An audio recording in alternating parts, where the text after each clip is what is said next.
السلام علیکم ورحمۃ اللہ وبرکاتہ۔ الحمد للہ وکفیٰ وسلام علی عبادہ الذین اصطفیٰ والتقى والعفاف والغنى، اما بعد فقد قال اللہ تبارک وتعالی فی القرآن المجید والفرقان الحمید، فأعوذ باللہ من الشیطان الرجیم، بسم اللہ الرحمن الرحیم۔ قل ان کنتم تحبون اللہ فاتبعونی یحببکم اللہ، صدق اللہ مولانا العظیم۔ اللہم صلی علی سیدنا و مولانا محمد وبارک وسلم کما تحب وترضى عدد ما تحب وترضى۔ محترم و مکرم ناظرین، حاضرین، سامعین، بھائیوں، بزرگوں اور دوستوں، معزز خواتین، ہماری ماں بہنوں، تصوف کے عنوان سے جو سلسلہ چل رہا ہے، اس میں جو موضوعات آتے ہیں، ان تمام کے اندر ہمارے لیے ایک سبق ہے، ایک ہدایت ہے، ایک پروانہ عمل ہے، جس کو پڑھ کر سن کر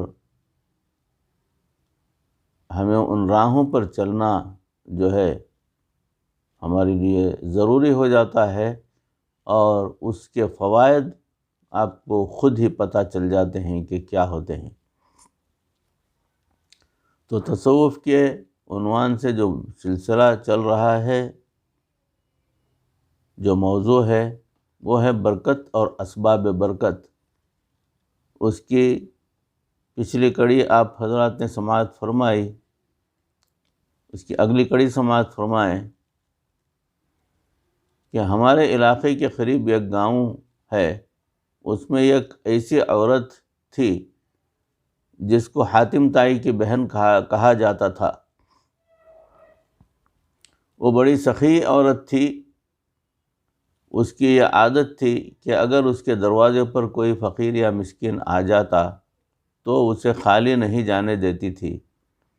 وہ اسی گاؤں کے نمبردار کی بیوی تھی، گویا ذی حیثیت بھی تھی، مالدار تھی۔ یہ گاؤں سڑک کے بالکل کنارے پر نہیں بلکہ مین روڈ سے کچھ فاصلے پر تھا۔ ہوتا یہ تھا کہ اندر کے دیہاتوں کے لوگ 8-10 کلومیٹر سے چل کر آتے، سڑک کے کنارے پہنچتے اور یہاں سے گاڑی پر بیٹھ کر شہر جاتے تھے۔ کئی دفعہ گاڑی چلی جاتی تو ان لوگوں کو رات وہیں گزارنی پڑ جاتی تھی، اور سڑک کے کنارے پر کوئی انتظام بھی نہیں تھا۔ کئی دفعہ واپس آنے والے لوگ اس بات سے پریشان ہوتے تھے کہ رات دیر ہو جاتی تھی، اور بیوی بچے بھی ان کے ساتھ ہوتے تھے، اور وہ ویرانے میں سفر کر کے گاؤں میں پہنچنے سے گھبراتے تھے، چنانچہ وہ بھی وہیں سڑک پر ہی ٹھہر جاتے تھے، جبکہ وہاں کسی قسم کا انتظام بھی نہیں ہوتا تھا۔ اس عورت کے دل میں خیال آیا کہ میں وہاں کوئی ایسا انتظام کر دیتی ہوں کہ لوگوں کو کوئی مشکل نہ ہو۔ چنانچہ اس نے وہاں ایک کمرہ بنوا دیا، اس سے لوگوں کو آسانی ہو گئی۔ پھر اس نے وہاں پانی کا بندوبست بھی کروا دیا، اس سے ان کے لیے اور بھی آسانی ہو گئی۔ پھر اس نے وہاں لسی بھی پہنچانی شروع کر دی، جس سے اور بھی آسانی ہو گئی۔ پھر اس کے دل میں خیال آیا کہ لوگ بیچارے بھوکے ہوتے ہیں، چلو ان کے لیے کچھ دال روٹی کا ہی انتظام کر دیا جائے۔ چنانچہ اس نے وہاں لنگر شروع کروا دیا، اس سے لوگوں کے لیے اور زیادہ آسانی ہو گئی۔ اب کئی مفت خورے لوگ پلاننگ ہی ایسے کرتے تھے کہ ہم شہر سے چلیں گے، رات کو وہیں ٹھہریں گے، کھانا بھی کھائیں گے اور صبح آگے جائیں گے۔ چنانچہ کبھی 20، کبھی 30 اور کبھی 50 مہمان روزانہ ہوتے تھے۔ بہرحال ایک خیر کا سلسلہ شروع ہو گیا۔ کچھ لوگ ضرورت سے زیادہ عقل مند ہوتے ہیں، ایسے لوگوں سے اللہ حفاظت فرمائے۔ گاؤں کا ایسا ہی ایک آدمی اس عورت کے خاوند کو ملا اور اسے کہنے لگتا ہے کہ تمہارے پاس مفت کا مال بہت ہے، کیا درخت سے پیسے توڑ کر لاتے ہو میاں؟ اور کہیں خرچ نہیں ہوتے تو ہمیں دو، ہم خرچ کر کے دکھاتے ہیں۔ اس نے پوچھا بھائی کیا بات ہے، آپ کہنا کیا چاہتے ہیں؟ کہنے لگا تمہاری بیوی نے جو یہ لنگر شروع ہوا ہے، یہاں ہر قسم کے لوگ آتے جاتے ہیں، مفت خورے پڑے رہتے ہیں اور کھانا کھاتے رہتے ہیں، لگتا ہے کہ تمہارے کہیں سے مفت کا مال ہی ہاتھ آیا ہوا ہے،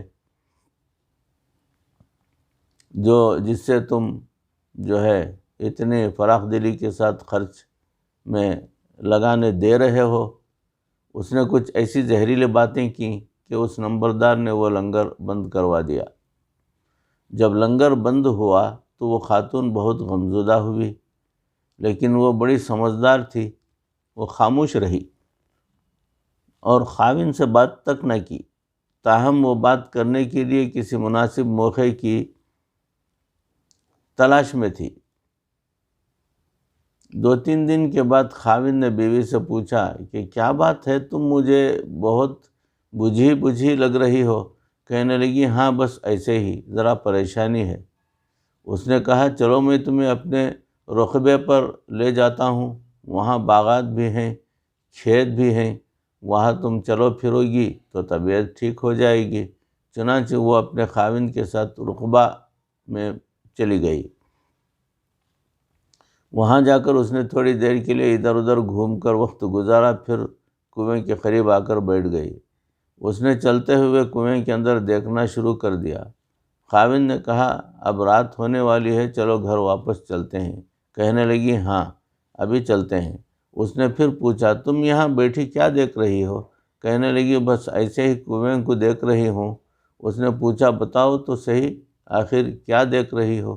وہ کہنے لگی میں یہ دیکھ رہی ہوں کہ اس کنویں کے اندر خالی ڈول جا رہے ہیں اور سب کے سب پانی سے بھر کے واپس آ رہے ہیں، اور نیچے پانی جیسے تھا وہ ویسا ہی ہے، ختم ہی نہیں ہو رہا۔ اب خاوند نے کہا اللہ کی بندی، یہ تو سارا دن اور ساری رات بھی کنواں چلتا رہے تو کنویں کا پانی نہ تو کم ہوتا ہے اور نہ ہی ختم ہوتا ہے۔ اس نے کہا اچھا ایسے ہی ہوتا ہے؟ تو خاوند نے کہا جی ہاں ویسے ہی ہوتا ہے۔ ہاں تو یہ تو کنواں ہے اور ایسا ہی ہوتا ہے، کنویں کا پانی ختم نہیں ہوتا۔ جب خاوند نے یہ کہا تب بیوی نے آگے سے جواب دیا اچھا اگر کنویں کا پانی ختم نہیں ہوتا تو یہ کنواں اللہ نے ہمارے گھر میں بھی تو جاری کر دیا تھا، وہ لنگر خانہ بھی تو ایک کنواں ہی تھا، تمہیں کیوں اس کے بارے میں ڈر ہوا کہ لوگ آ کر کھا رہے ہیں، ہمارا رزق ختم ہو جائے گا؟ لو جی خاوند کی سمجھ میں بات آ گئی اور اس نے دوبارہ وہ لنگر جاری کروا دیا۔ کہتے ہیں کہ اللہ تعالیٰ نے اتنی برکت دی کہ جب تک وہ نیک بندی زندہ رہی اس کا لنگر لوگوں کے لیے چلتا ہی رہا۔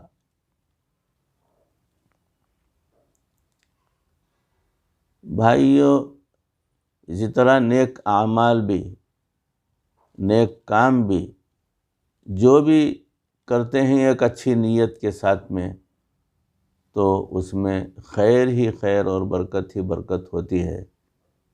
بظاہر ہمیں نظر نہ آئے، اس کے بعد میں پتہ چلتا ہے کہ وہ خیر کیسے ہوتا ہے۔ اب سماعت فرمائیں کہ برکت کے اسباب کیا ہیں؟ ذہن میں یہ سوال پیدا ہوتا ہے کہ برکت کے اسباب کیا ہیں؟ اس کے کئی اسباب ہیں۔ پہلا سبب تقوی کی وجہ سے اللہ تعالیٰ انسان کی صحت میں، رزق میں، عزت میں، اولاد میں، دین میں، غرض ہر چیز میں برکت عطا فرما دیتے ہیں۔ چنانچہ اللہ تعالیٰ ارشاد فرماتے ہیں وَلَوْ أَنَّ أَهْلَ الْقُرَىٰ آمَنُوا وَاتَّقَوْا لَفَتَحْنَا عَلَيْهِمْ بَرَكَةٍ مِّنَ السَّمَاءِ وَالْأَرْضِ، اگر یہ بستی دیسوں والے ایمان لاتے اور تقوی اختیار کرتے تو ہم آسمان اور زمین سے برکتوں کے دروازے ان کے لیے کھول دیتے۔ تو جو بندہ تقوی اختیار کرتا ہے اللہ تعالیٰ اس کی زندگی میں برکت دے دیتے ہیں۔ یہ قرآنی فیصلہ ہے اور کائنات کی یہ صداقت ہے، یہ پکی سچی اور ٹھوس بات ہے کہ جو بندہ بھی تقوی اختیار کرے گا اللہ تعالیٰ اس کی زندگی میں برکت عطا فرما دیں گے۔ یہی وجہ ہے اللہ والوں کو کبھی رزق کی پریشانی نہیں ہوتی۔ مثلاً ہمارے ایک دوست تھے، وہ کہنے لگے کہ میں ایک اللہ والے کے پاس بیٹے کی دعا کروانے کے لیے گیا اور اللہ نے مجھے ان کی دعا سے بیٹا بھی دے دیا۔ پھر میں ان کی خدمت میں 1 روپیہ بطور ہدیہ پیش کیا اور عرض کیا کہ حضرت آپ کا لنگر چلتا ہے، لوگ آ کر کھاتے پیتے ہیں اور مہمان نوازی کی ضرورت ہوتی ہے، لہٰذا آپ یہ قبول کر لیں۔ انہوں نے جواب میں فرمایا کہ میرا ایک مکتبہ ہے، میں اس میں کتابوں کا کچھ کام کرتا ہوں اور مجھے وہاں سے مہینے میں 25 روپے بچتے ہیں اور میرے وہ 25 روپے ختم ہی نہیں ہوتے۔ واقعی ایسی ہی بات ہے کہ اللہ والوں کے 25 روپے ختم ہی نہیں ہوتے۔ حضرت جنید بغدادی رحمۃ اللہ علیہ کے پاس ایک آدمی آیا اور عرض کیا کہ حضرت حج کا ارادہ ہے مگر وسائل نہیں ہیں، دعا فرما دیجئے۔ حضرت نے دعا فرمائی اور فرمایا کہ یہ 54 لے جاؤ، جو خرچ ہو کر لینا اور باقی واپس کر دینا۔ وہ جیب میں 54 ڈال کر حج کرنے کے لیے گاؤں سے باہر نکلا۔ اس کی نظر ایک قافلے پر پڑی۔ جب وہ قافلہ قریب سے گزرنے لگا تو قافلے والوں نے پوچھا کیا حال ہے؟ ہم حج پر جا رہے ہیں۔ اس نے کہا حج کے لیے جانے کا ارادہ تو میرا بھی ہے۔ قافلے والوں نے جب یہ سنا تو انہوں نے کہا اچھا، ہمارے ایک ساتھی بھی حج پر جانے والے تھے، وہ آ نہیں سکے، اس لیے ہمارے پاس ایک اونٹ خالی ہے، آؤ ہمارے ساتھ ہی چلو، ہم تمہیں سواری لینے کے لیے اونٹ بھی دے دیتے ہیں اور ہمارے ساتھ ہی کھانا کھا لینا۔ چنانچہ وہ مہمان بن کر ان کے ساتھ گیا اور حج کر لیا۔ واپسی پر ایک اور قافلہ مل گیا۔ اس قافلے والوں نے کہا کہ ہمارے ساتھیوں میں سے ایک آدمی حج کے موقع پر فوت ہو گیا ہے، اس کا اونٹ خالی ہے، آؤ ہم تمہیں واپس پہنچا دیتے ہیں، ہمیں بھی وہیں جانا ہے۔ چنانچہ اس قافلے والوں نے اسے اس کے گاؤں پہنچا دیا۔ حج سے واپسی پر وہ حضرت کے پاس پہنچا۔ حضرت نے پوچھا سناؤ بھائی کیسے رہے؟ اس نے کہا کہ حضرت میرا حج تو مفت میں ہی ہو گیا اور مجھے وہ 54 کہیں خرچ کرنے کی ضرورت ہی نہیں پڑی۔ حضرت رحمۃ اللہ علیہ نے فرمایا کہ اچھا پھر میری 54 واپس کر دو۔ قرب قیامت میں ایک ایسا وقت آئے گا کہ پوری دنیا میں ایمان والے ہوں گے۔ حدیث پاک میں آیا ہے کہ اس وقت اللہ تعالیٰ اتنی برکت دیں گے کہ ایک گائے کا دودھ پورے خاندان کے لیے کافی ہو جایا کرے گا۔ اس کی وجہ یہ ہے کہ تقوی کی وجہ سے اللہ تعالیٰ رزق میں برکت دے دیتے ہیں۔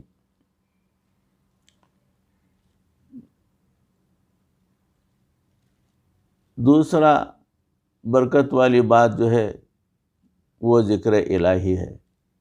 اللہ کی ذات میں بھی برکت ہے اور اللہ کے نام میں بھی برکت ہے۔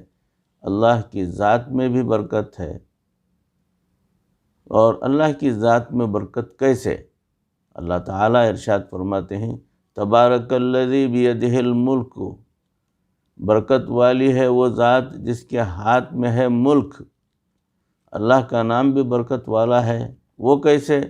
اللہ تعالیٰ ارشاد فرماتے ہیں تبارک اسم ربک، برکت والا نام ہے تیرے رب کا۔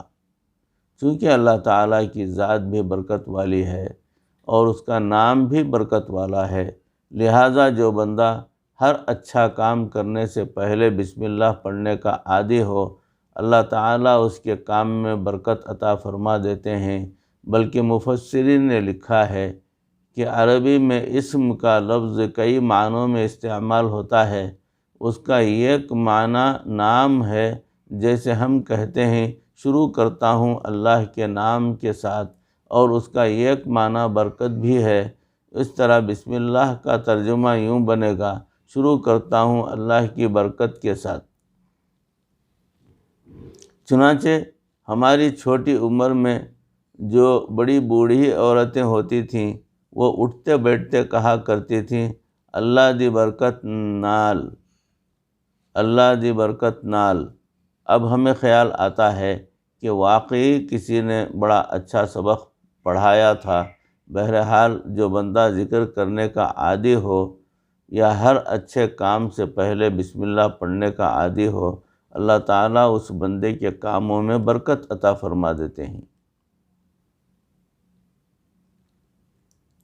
اور تیسری برکت والی چیز ہے دعا بدرگاہ قاضی الحاجات، اللہ کی بارگاہ میں جو دعا کرتے ہیں وہ برکت کے نزول کا تیسرا سبب دعا ہے جو اللہ کی بارگاہ میں کی جاتی ہے۔ جب بندہ اللہ تعالیٰ سے اخلاص کے ساتھ دعا مانگتا ہے تو دعا کی وجہ سے اللہ تعالیٰ برکتیں عطا فرما دیتے ہیں۔ جیسے حضرت ابو ہریرہ رضی اللہ تعالیٰ عنہ فرماتے ہیں کہ مجھے چیزیں یاد نہیں رہتی تھیں، میں نبی صلی اللہ علیہ وسلم کی خدمت میں حاضر ہوا، پھر اللہ تعالیٰ کے نبی صلی اللہ علیہ وسلم نے ایسی دعا دی کہ اس کے بعد اتنی چیزیں یاد رہتی تھیں کہ صحابہ کرام رضی اللہ عنہم میں سے سب سے زیادہ روایتیں حدیث کرنے والے یہی صحابی بن گئے۔ اللہ تعالیٰ نے انہیں ایسی برکت عطا فرما دی۔ حضرت انس رضی اللہ تعالیٰ نے نبی صلی اللہ علیہ وسلم کی خدمت میں نبی صلی اللہ علیہ وسلم سے دعا کی درخواست کی۔ آپ صلی اللہ علیہ وسلم نے دعا دی کہ اللہ تعالیٰ آپ کی عمر میں، رزق میں، اولاد میں برکت عطا فرما دے۔ وہ فرماتے ہیں کہ اللہ تعالیٰ نے مجھے ان تینوں چیزوں میں اتنی برکت عطا کی کہ 140 پوتے پوتیاں، نواسے نواسیاں میں نے اپنی زندگی میں خود دیکھے۔ اللہ نے اولاد میں بھی اتنی برکت دے دی، اور اللہ نے رزق میں اتنی برکت عطا کی کہ میں سونے کی اینٹ کو، لکڑی کاٹنے والے کلہاڑے کے ساتھ توڑا کرتا تھا۔ اب آپ بتائیں جو سونا کلہاڑے کے ساتھ توڑا جاتا ہے وہ کیا چند تولے ہوتا ہے؟ اللہ تعالیٰ نے ان کو اتنا رزق دیا، اور عمر میں بھی یہ برکت دی کہ 100 سال سے زیادہ عمر پائی۔ تو نبی صلی اللہ علیہ وسلم کی دعا کی برکت سے اللہ تعالیٰ نے ان کے اولاد میں، رزق میں اور عمر میں برکت عطا فرما دی۔ بھائیو، بزرگوں، دوستو، موضوع چل رہا ہے۔ انشاءاللہ اسی موضوع پر اگلی نشست میں اگلی کڑی پیش کروں گا آپ حضرات کی خدمت میں۔ اللہ رب العزت ان کہی سنی باتوں پر اس عاجز کو بھی، آپ تمام کو بھی عمل کرنے کی توفیق عطا فرمائے۔ پروردگار دنیا اور آخرت بہتر فرمائے۔ اللہ رب العزت مرتے دم تک کسی کا محتاج نہ بنائے۔ ایمان پر ہمارا خاتمہ فرمائے۔ وآخر دعوانا ان الحمد للہ رب العالمین۔ السلام علیکم ورحمۃ اللہ وبرکاتہ۔